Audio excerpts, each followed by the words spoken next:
நல்ல நண்பர்கள். ஒரு கிராமத்தில் இரு நல்ல நண்பர்கள் வாழ்ந்தார்கள், ஆனந்த் மற்றும் அருண். அவர்கள் தினமும் ஒன்றாக விளையாடி தங்கள் நேரத்தை மகிழ்ச்சியாக கழித்தார்கள்.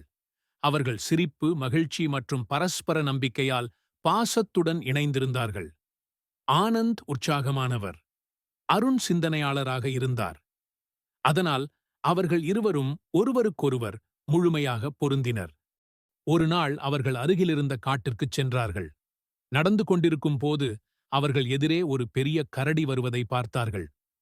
கரடியை பார்த்ததும் இருவருக்கும் பயம் பிடித்தது.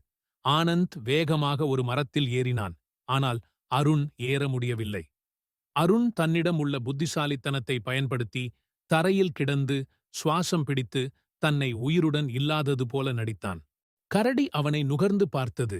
ஆனால் அருண் அசையாமல் இருந்தான். கரடி அவனை விட்டுவிட்டு செல்லும்போது ஆனந்த் மரத்திலிருந்து இறங்கி, "கரடி, உன் காதில் என்ன சொல்லியது?" என்று சிரித்துக்கொண்டே கேட்டான். அதற்கு அருண் சிரித்து, "கரடி சொன்னது யாரையும் சொற்களை வைத்து மட்டும் மதிப்பிடக்கூடாது என்பதுதான். நடப்புகளிலேயே உண்மையான நட்பு தெரியும்" என்று பதிலளித்தான். இதைக் கேட்ட ஆனந்த் தனது முடிவில் தவறு செய்ததை உணர்ந்து அருணிடம் மன்னிப்பு கேட்டான்.